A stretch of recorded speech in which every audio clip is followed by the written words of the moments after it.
achieved Premier League status, which is the only place to be, of course, in the Premier League. We're in the process of moving stadium, which is a once in 100 years situation. And to ensure that all that goes smoothly, a listing on the stock exchange ensures that we have the financial strength and ability to achieve our aspirations. I've got a few problems with injuries to players in crucial positions and need to strengthen, but it's difficult getting people in, quality players in, for the right sort of money.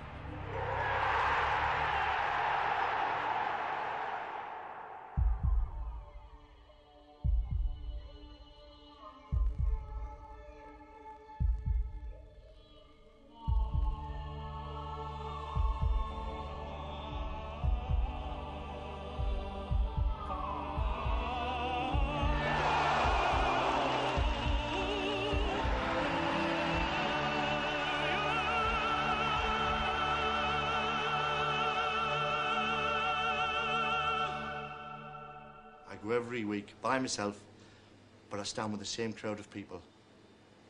We buy each other's coffees, pies, we score a goal, we jump all over each other on the floor hugging, and I haven't got a clue what they call them. Yet we're there every week in the same spot, you know, and it's absolutely amazing. To be perfectly honest, going to watch Sunderland, you don't really see a lot of skillful football. It's a lot of battling and guts. But I enjoy all football, watching it on telly and everything. But it's the atmosphere as well. It's the highs and lows of Sunderland, you know. Every season you go to, it's not just boring. It's what you've either, you know, you've won the championship or you're fighting for relegation. So it's just the highs and lows all the time. In my lifetime following Sunderland, I've probably had more lows than highs, you know. But the good times is coming. I think they are. Back in February last year, despite injuries, Sunderland was still hovering around the middle of the Premier League. And so manager Peter Reid took advantage of a gap in the fixtures to give his team a break.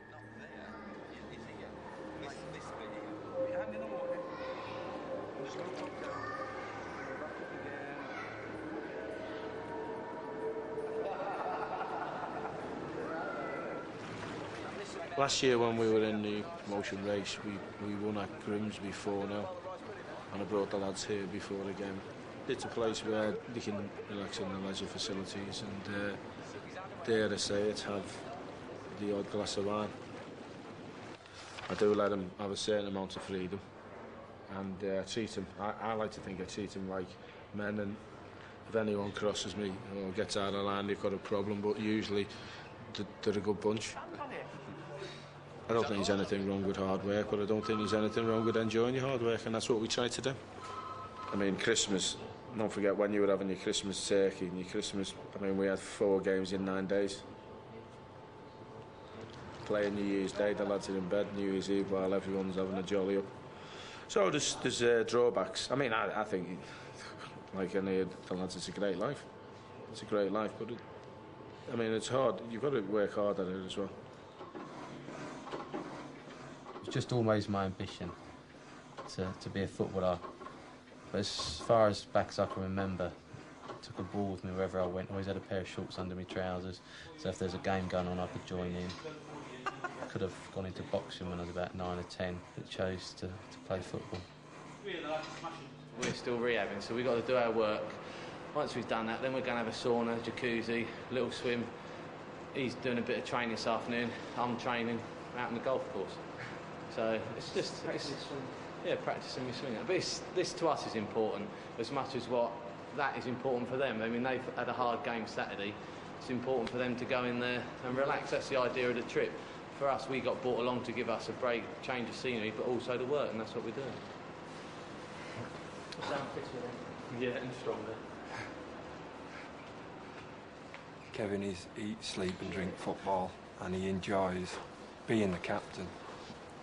Kevin does everything precise, you know. When we're going to away games on the Friday, it's right, tomorrow it's white t-shirt for travelling, grey bottoms for the game, red t-shirt, grey bottoms.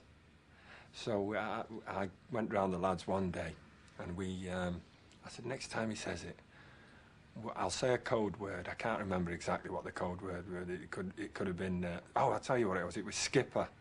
So we got everybody in and he said, we were travelling on the train up from Durham here to playing Arsenal, and he went, right, it's red T-shirt to travel, grey bottoms, blue T-shirt for the game. So I just went, skipper, and we went away, and everybody turned up in the opposite shirt to Kevin. But he didn't find the funny side of it. He actually thought, have I got it wrong?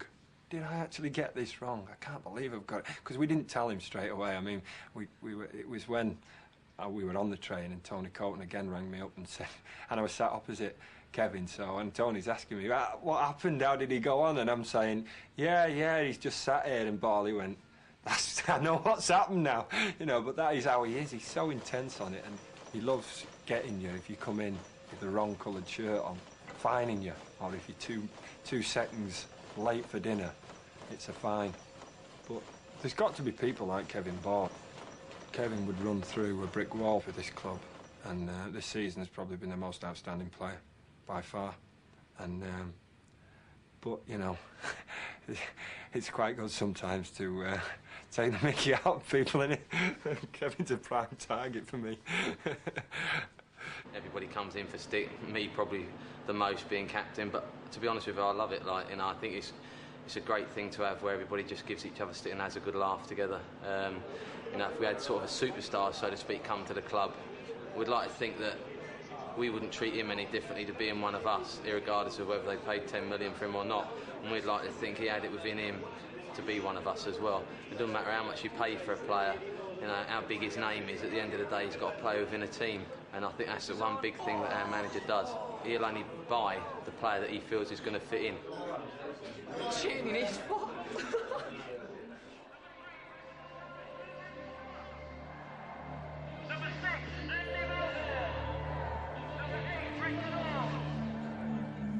Next up were Leeds United.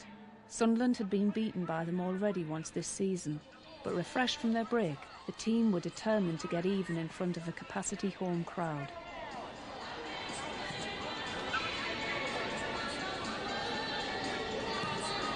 Start quick. Don't hesitate. Go for the front fucking lads. If you've got through the back, the front fucking seven, get right up against it. Fucking right in the faces. Come Paulie, come brace, get him, come on. Don't hesitate. Fucking be positive. From the start, eh? Back and sharp start. Positive. Come on, let's get them fucking tackles. What a taxi, 50-50. Don't gamble.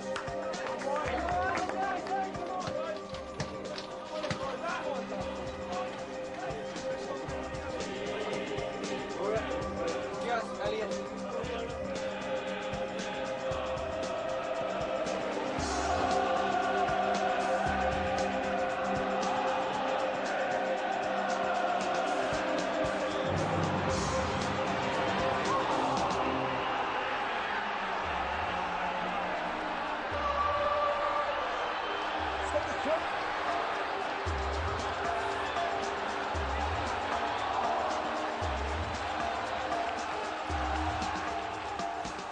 They battled hard in the first half, but came nowhere near scoring, a fact that was painfully obvious to injured striker Niall Quinn.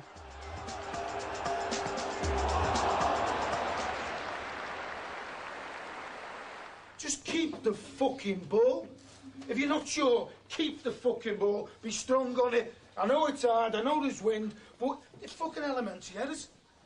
We fucking pass and all week, and then we come out on a Saturday and we can't fucking pass. We can't pass it from A to fucking B.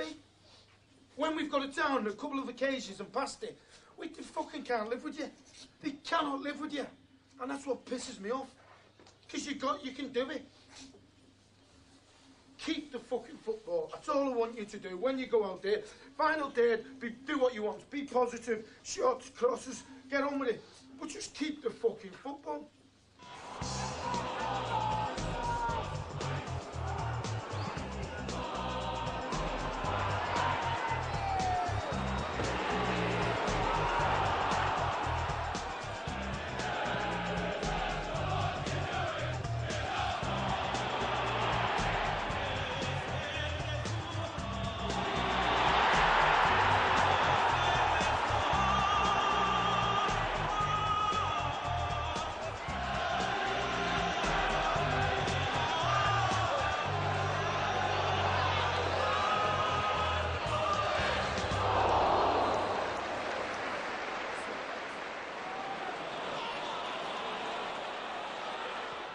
1-0 to Leeds. It's hardly surprising the crowd were unhappy. They hadn't seen a win for 8 games. We've got Tony Courtin, good goalkeeper, who was injured straight away. Niall Quinn, the same. You know, he changed the side. We had a different, you know, something else about us. He's injured, you know. And then you're thinking, like, all the way, well, he's got to sign somebody, he's got to... But you put your faith in him and you leave it up to him to do it, didn't you? He knows better than I know, or I'll be doing his job and he'll be doing mine. You can't build a team in 2 years. I've been here 2 years. You can't build a football team that's going to fight for honours. You could do if you had unlimited funds, get there, but hey, realistically, I ain't. So I've got to do it the way I think's right, a solid base, and then go from there. I went to the tribunal with a boy called Halliday, who I thought had a chance at Hartlepool. And the tribunal put, I think it was 175 and build-ups. Now that didn't, I mean 175 ain't going to kill this club. Now I didn't think the tribunal was a fair price. So I pulled out. Not because of the 175, because I could have quite easily done it. And to be fair, I was sick for the lad, Stephen Halliday, because he was a nice lad and I thought he had a bit of a chance. But not at that price. And that's what I've got my prices. And I'll stick to it. And if someone at 5 million comes available and I think is the answer, I'd do it. I mean, I've had bids turned down at 4 million for a player this season. So I know I'm going to have to pay him a shilling. You know what I mean? I'm not daft. But I've had prices on players who I think are overpriced, so I won't do it. I mean, we've always said that Peter will only sign players that he feels that will strengthen the squad. And as a board, we back him in that philosophy and will support him. You know, what is a fact in the club is, at this moment, has probably never had as much financial resources available to spend on players. But what we must ensure is that is spent correctly. But it is frustrating. While the team struggled, the new stadium was beginning to take shape. The vast 42,000-seater, state-of-the-art arena was now back on schedule, but there was still a lot to be done if it was to be ready by June. You disappear, I'll follow. I come down fairly regularly, at least once a week, probably twice a week. We need to liaise with the project managers. There's more and more detail needs to be discussed. You know, the fundamental of putting the main bowl up and the roof is fairly simple, but once we get into the detail of the layout of the various rooms and the finishes, there needs to be a lot more consultation with the club. Consultation with the club usually meant consultation with Chairman Bob Merry. On the freehold for the ticket office. So that we can he was obsessed with every detail and finish, which is perhaps only to be expected of a man who made his millions from fitted kitchens. Concrete edging, Bob, the pitch. I know that's what you want, and we'll get it sorted. I have to say, I'm not so sure about this. Jeff, you live near Arsenal. You just go on Arsenal and have a look, Jeff. It's an edging, it's a half-inch, a three-quarter-inch edging, stone sort of edging face it is. How's it going to look in cross-section here? Is it level? Looks superb. John, you never yeah, seen yeah, but hang on, Bob. We've got to be Well, checked that how we're going to get Arsenal at the end of the day. Achieve the looks, I'm sure. Because Arsenal's near as damn it flat. It's flat. It's not flat, actually. It's a slight camber on it. But no. We can get that. Yeah. But have we got that? Is that in the spec? Is this what we're proposing? Well, originally we had a step, but we've changed it, haven't we? So it's now flat. No, yeah. We did have a step. So that has changed. Yeah. So we've got a flat situation now. That's new. Yeah. Arsenal's got the best pitch in Britain.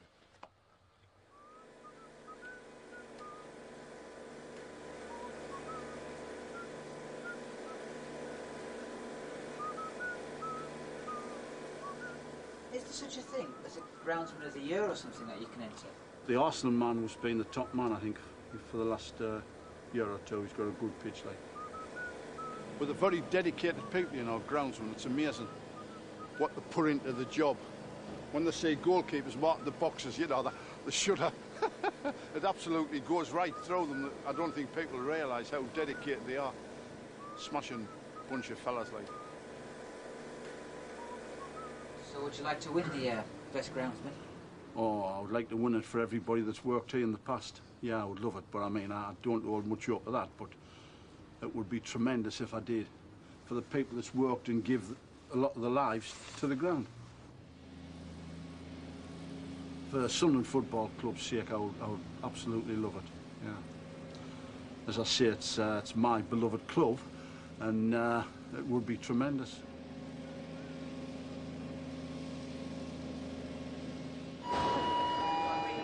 Of course, now Sunderland was not only Tommy's beloved club, he and his friends had to share it with a completely new set of fans.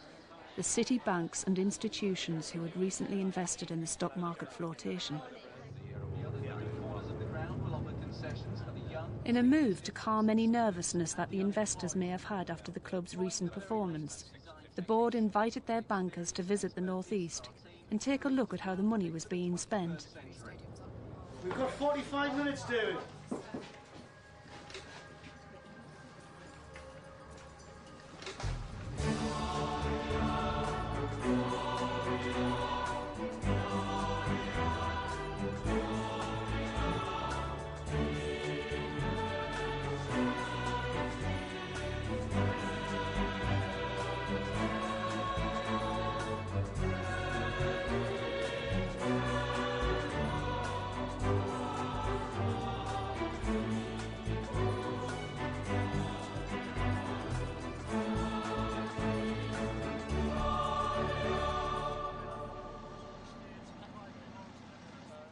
We'll take any questions going. We're not sensitive at all. We're open and honest. We've got nothing to hide, so I'll just hand over to John to start the presentation. Good morning, everybody.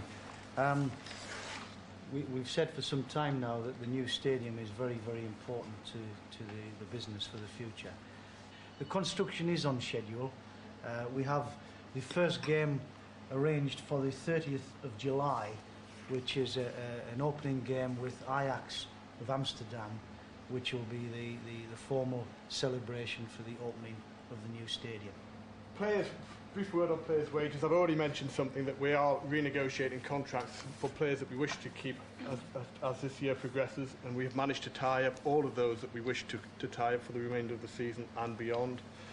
Naturally, we're trying to tie the wages down as much as possible to make sure that players get paid as the club performs, and that comes down to negotiation with all concerned. As I mentioned before, we had anticipated in this year's current forecast to spend up to £10 million on players. We haven't spent all that money yet. We know that we will probably need to spend again in the next financial year as we build and strengthen the squad. And on transfers and player negotiations, I'd just like to make the point again that it is something which it's a joint effort with the board and the manager as to what we do and how we progress. Assuming that you have had negotiations with certain players, what has been the reason why they have not come here? Has it been that they've expected too high a wage? Every player that been after we've been able to get, i.e. negotiating his wages, but it's just a matter of availability. The ones I want haven't been available, no matter what money I've thrown at them. So that's basically the reason for that. And I think just to caveat that slightly, Peter says no matter what money's thrown at me, you're not one to throw money that you don't think's worth it. Oh no, I mean, I'm a manager who I've got a valuation on a player, and I'll be very loath to go above it. I won't like get involved in auctions. Another problem as well, like if other people are prepared to pay up ridiculous amounts, then if you're the only one who's not, you know, you'll never get anybody. Well, I mean? It's more I take your point, and you're right on it. But if you look at because you've got to mention other teams, because that's what we're talking about. You look at Borough, Coventry, Southampton, West Ham, who have paid that. We'll finish higher than them. With 3 games to play in 7 days, this was to be a critical week that would really put Peter's confidence to the test. It would begin away to Blackburn, be followed by a midweek home match against Tottenham, and end at Roker Park with a game against Manchester United, the team hotly tipped to win the Premier League. The players seemed relaxed and in good spirits, surprising given that they hadn't won away from home since November. These beds are going to be separated, I'm afraid. I'll get on well with you, Aggies, but they're just a bit too close. First things first, we're just going to have to pull them apart. What's happening there then? Behind you. Leaking in. Since Ted Moult's gone, can't fit the best. Before the season started, it was doom and gloom, wasn't it? Because, you know, it was the 3 promoted teams are going to be the 3 relegated. And I think the 3 teams, you know, all 3 of them have done well and held their own, so to speak. We've struggled in certain games and done well in other games, and it's been like up and down all season. And with the 3 points for a win, if you win a game, in many ways it's like, you know, it's like winning a cup final. You know, the atmosphere and the changing room for it.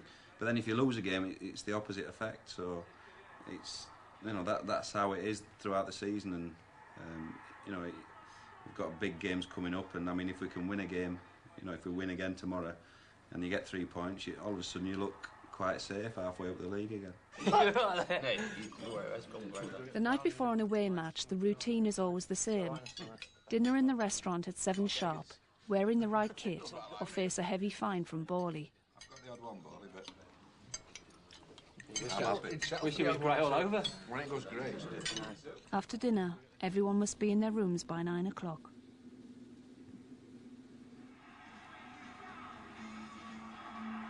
When you watch it on television, it looks as if you get a lot more time. Maybe it's the players who've played in this division for about 6 or 7 years, they're probably used to it now, but with it being our first season, I've found it quite hard, yeah. What about you, Craig? Same. No, I think you look at him, he's got loads of time. Good players make time for themselves, and you don't realise until you're actually playing against them just how good they actually are. Every team in Premier League's got like 3 or 4 outstanding players. We can change things on the pitch. Like one magic of moment can change the result, and definitely, probably, I would say in Premier League people, when they create chances, they take them, and in probably lower division, if people have to create more chances to score goal. Hopefully we can win against them, because I think they're similar team. Like we've got plenty of quality players, but I think we can match them. To be honest, before every game, when you're going away, you always think you can win, because that wouldn't be point come here if you were thinking you will lose. Better stay at home. Before every game, I'm quite optimistic, and I'm counting on 3 points. It's always hard because you want to do so well for your hometown team. I mean, it's always been an ambition for me and Craig to play for Sunderland, and that's come true. And I just want to do the best that we can now. But I always find it easy playing away from home. I don't know why. Do you find that? What do you find? I think away from home, the supporters are a lot more vocal.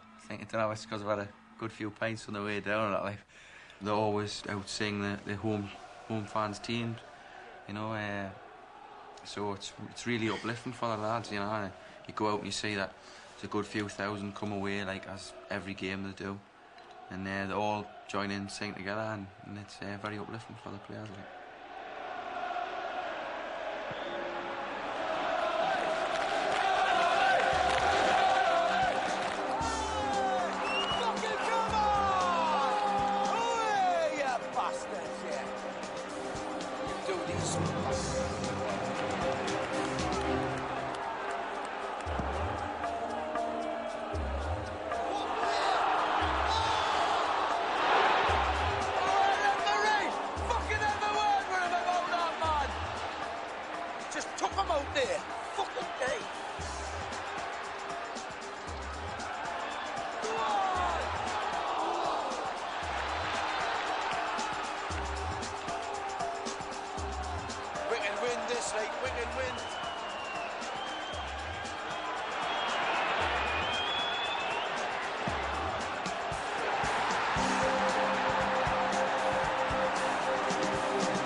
When you haven't got a fucking goal scorer out, and it's up to the manager to sort that out.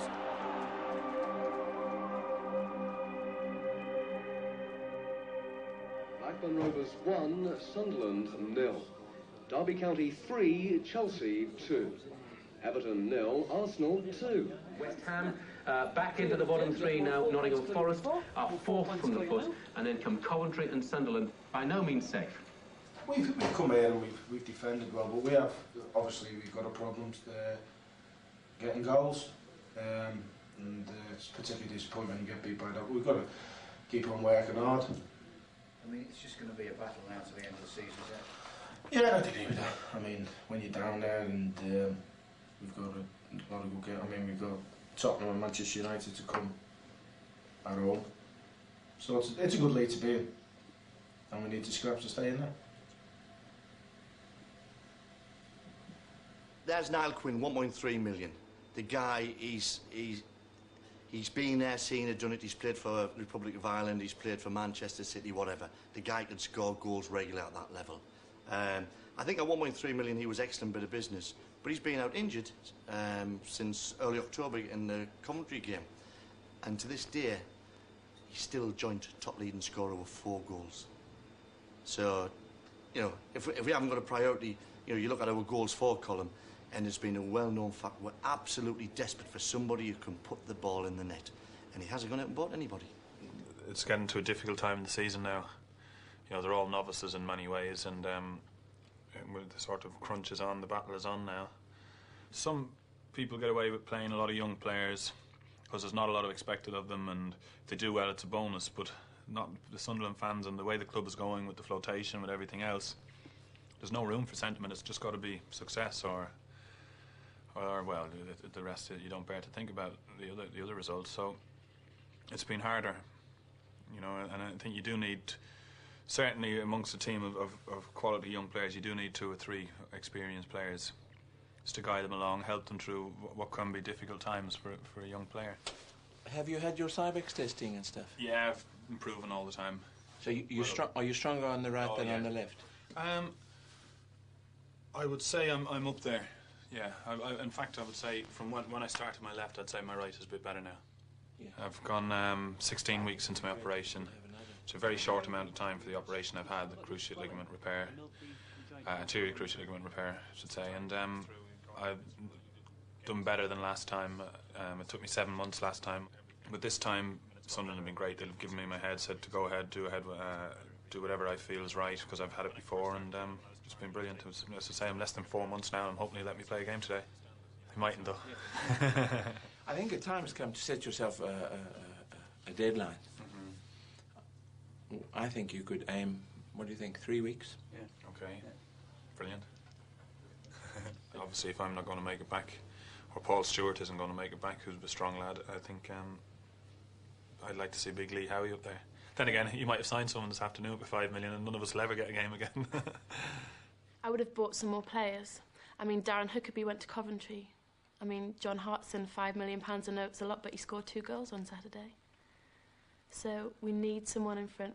Up front, we need someone in midfield. So I would buy, definitely.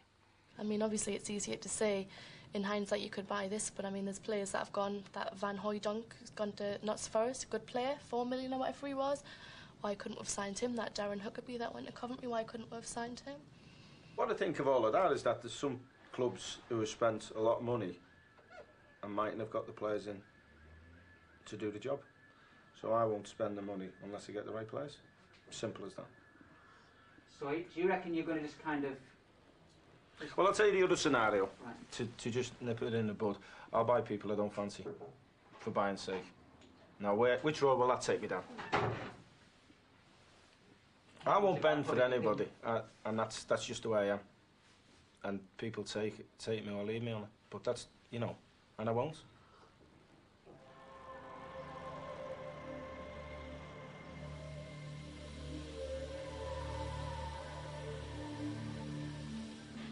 Read Spurs on the road with the crowd. Aye. Right, it's a big game. They're all big games now, aren't they? They're all big games. We got 3 points tonight. It's easier games as well. We should have had the points, put it that way, like, you know. We're up against the hard teams now, aren't we? Yeah. Well, who'll get the first goal then, do you reckon? Mickey Gray. Mickey Gray? Edge of the box. Anybody else? Yeah, well, 66 to 1. I'll take Kevin Ball. I'll just set for a goal.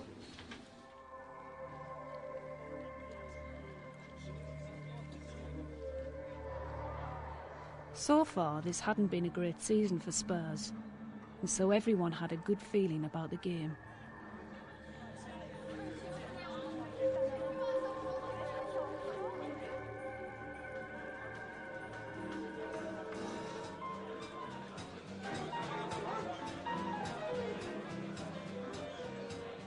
Reedy's bar was done specifically for this year, and I think it was the first home game. That's right, yeah. We thought we'd come along and just see how it was working. It was also my first game. In reality, as well. it was Mark's first game. So we came in and had three bottles or 3 cans of Bud, and we kept that going, and we've always had reasonable results on and off. And for some unknown reason, the last game against Leeds, we didn't do it. No, we didn't do it. So immediately at full time, we thought, you know, you do the post-match, post-mortem, what the problems were, and we said, because we didn't have the 3 bottles of Bud in Reedy's bar. So that's why we're here tonight, to make sure that... You're not superstitious or anything like that, I'm John, not you know, superstitious, but we're here to have a Reedy's bar.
Absolute disaster. They were 2-0 down by 10 minutes and 3-0 down by half-time. So much for John's lucky bottle of Bud. It was the most inept performance of the season so far, unfortunately. Yeah. I thought Leeds was bad, but... They were playing 3 at the back, and they've been good at the back all season, but they've picked tonight to just let it all slip, and all 3 goals were fairly sloppy.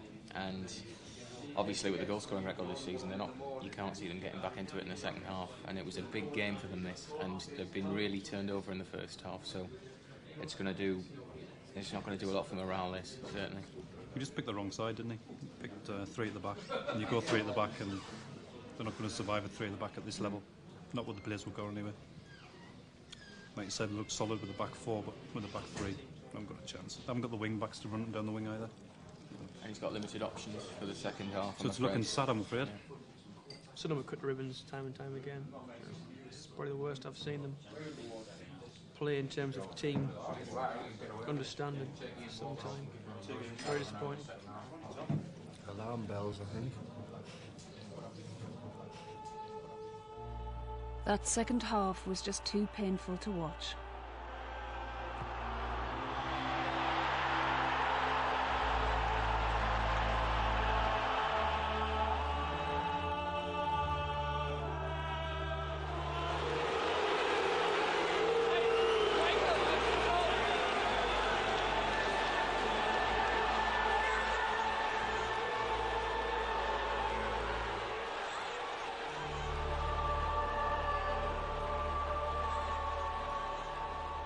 You know, you have to actually look at the other end of this ground and say, OK, Tottenham have won 4-0, but they were playing against possibly the feeblest, and I don't mean that cruelly, but possibly the feeblest strike force in the Premier League.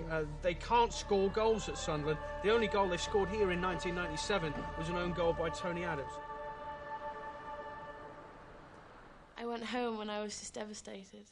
Yeah, I couldn't believe it. What did I do after the Tottenham match?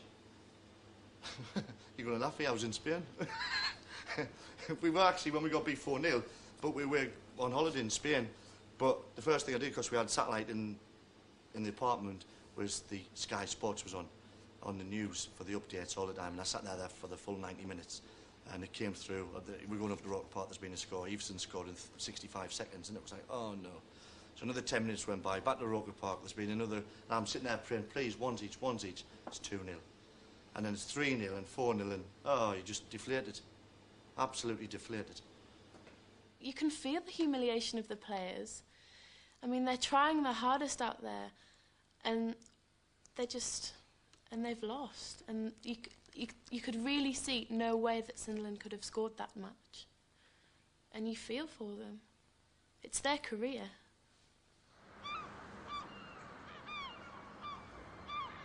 There's still a long way to go. I mean, it's not bloody doom and gloom, you know. I mean, everybody's not jumping off the Weymouth bridges yet, and I think it's just one of those things that we've had a couple of bad results, and it's just one of those, you know, that's a function of football. We've just got to get ourselves sorted out and get a couple of reasonable results under our belt, and the situation can change equally the other way. All we're trying to do is re-establish Sunderland. Sadly, it's taken a lot longer than we needed, and that's down to the stadium, because the stadium is the catalyst for everything. The stadium is the thing that will mean it'll get us the management, the players, the attractions. It is absolutely everything. People couldn't see that are blind. Not everyone shared Bob's optimism. The press were beginning to make jokes about white elephants, and after last night's defeat, the club's share price had taken a tumble. The board was forced to make some tough decisions. No, well, you see, these people who are arriving, they come up and they come into here. Yeah. Bob wasn't happy with the designs proposed for the executive areas of the new stadium. There was confusion over what image the club wanted to portray. The way I see it, all the designs that you're being... Fred. Can we just have one meeting?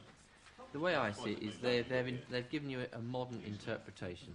You wanted quality materials, you've asked them to come forward with quality materials. They've done that: stainless steel, glass, granite, expensive carpets. It's all expensive finishes. And it's designed in a very 1990s sort of way, as you say, sort of Terence Conran sort of style. And that goes through all the four areas that we've got here. And if the club doesn't want that, then there's no point in picking and choosing the bits we like and the bits we don't like. We should just send them away and say, there's been a misunderstanding, boys. We didn't want this modern approach. We wanted something that is more traditional and conventional and classical. We ran about walking in and seeing a chandelier type 5-star top of the Market Hotel reception. It's a completely different animal to what's being offered here. We did go through this on site the other week, and we agreed they were going generally in the right direction. Yes, we did. So we're now saying they're going completely the wrong direction, which is a bit... No, there's two elements here. There's one is the finishes, and more importantly, some of the layouts are not quite... Yeah, you know, i.e. the toilets, we don't want... You can't compromise, you know. You either want to go modern or you don't. I like the mixer tops, I like the mixer tops better than the two. I'll have a go at recapping at the end, but I think we need to, yeah. We're all right. We do a bit of recapping, Bob. I think we should. I'll have a go at otherwise we're back to square one. You know, for me, we're not moving forward quick enough. We're going back three paces every time and coming forward. But the whole thing's back to the drawing board, isn't it? This is not a chandelier design. None of it is. Saturday, the 8th of March 1997. Sunderland at home to Manchester United, the most successful team in the Premier League. Sunderland is not any team with any esteem or any sort of grandeur. You know, we've come up from the First Division. Everybody expects us to be relegated. And, you know, look at the fixture list. Manchester United, oh, well, that's 3 points to Manchester United. We're just written off. We are, basically. The words lambs and slaughter spring to mind.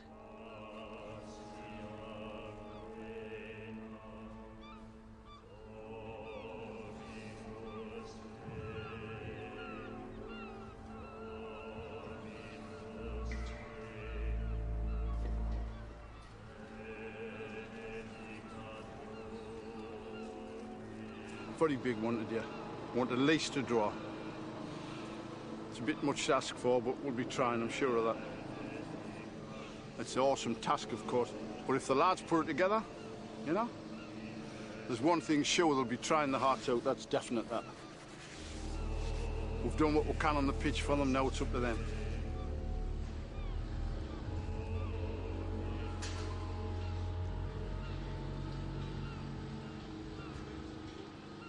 We've had 2 defeats this week. I've had an absolute magnificent week. Delighted with the way things have gone. Things can only get better. You can get a song in there and everything. Well, I've had a fucking gun and I shot myself. We can arrange that as well. I've never seen you as quiet on the bench whenever I've seen you. Well, you don't send us be fucking 3 down after 20 minutes then, have you? Or 2 down after 5. That hasn't happened. Oh, dearie me. 2 free kicks and our goal kick. The third one was our goal kick. What about that one? That's a novelty. Oh, brilliant.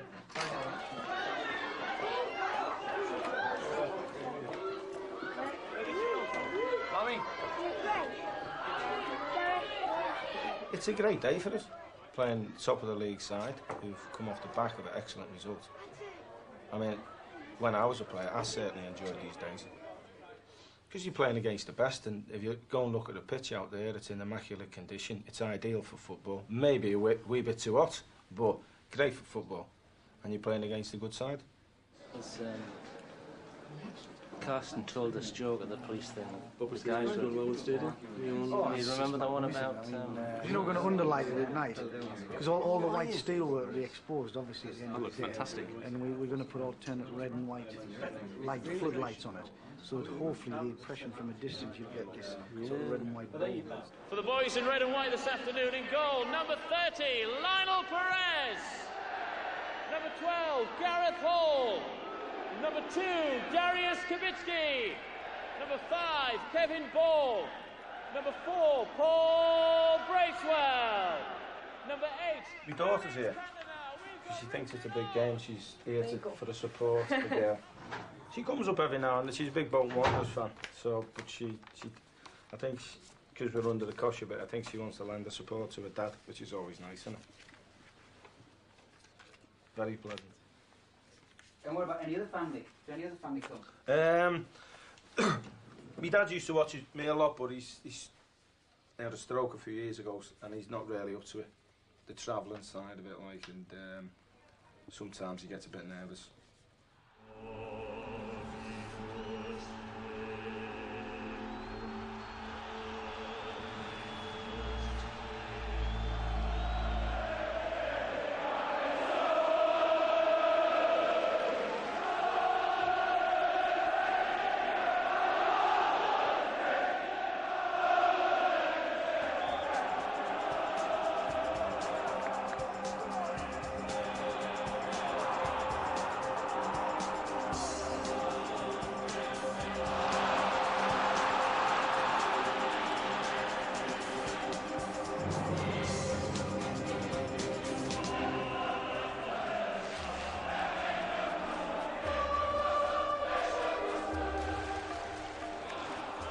By half-time, no one had scored, but believe it or not, Sunderland had the best of the first half. Now, when Mickey, Gareth, or Ned, or Darius gets it, I know one of you try and just get in that hole. Just try and get in that hole when we're in the final third, and you might drag one of the centre-backs out, and because Bawley's getting in for fun. Now, if you get in the hole, you might just drag a centre-back out, and then there's an area for them to go in. But if you can drag one out and create a hole, I think Kevin can get in on it. Besides that, keep your work rate up. It's been fucking different class, been good to watch, and you get what you deserve. Keep it going. Go. We want to be fucking in nice and tight and nice and comfortable. If one goes in there, one goes with him, and we fucking close up. It's as simple as that. If he drops in there, he goes with him, and we fucking close up. 4 against 3. 4 against 3. You've been absolutely brilliant. All right.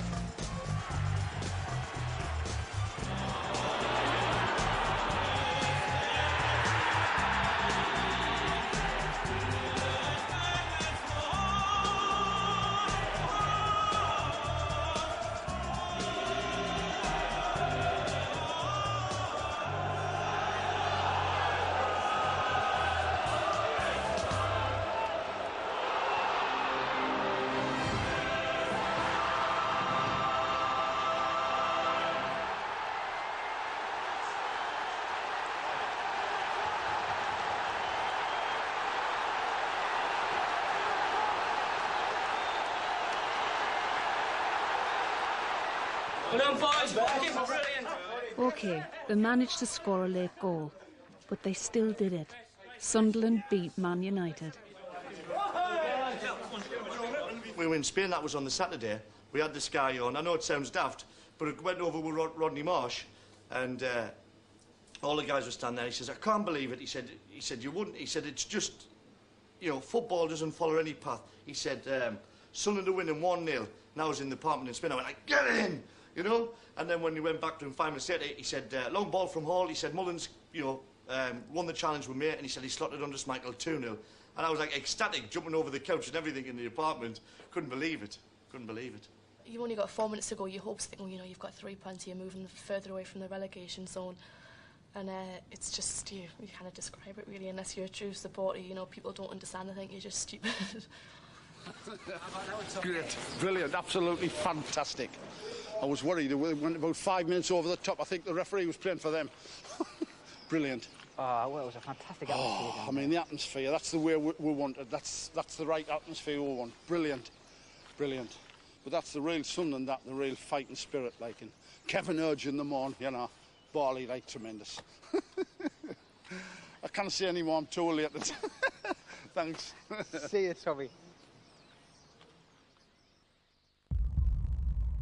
This is a time when teams obviously, you know, going to be fighting to win the championship, get into Europe, or battle to avoid relegation. But as the games start to dwindle, the league's table's taking shape, so people tend to see which team's going where. Waddle is just a panic buy, isn't he? The league at the last minute of the season when they're struggling before they buy anyone. And all of a sudden, we'll get indulgence in the transfer market, get speculation, every man his dogs come to Sunderland.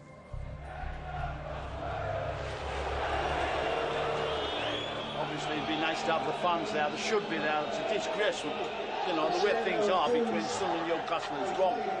You know, in every sense of the word, it's wrong. And it's got to be put right one way or another. They've got to get together and say, no, look, you know, this has got to stop. Guys, come on!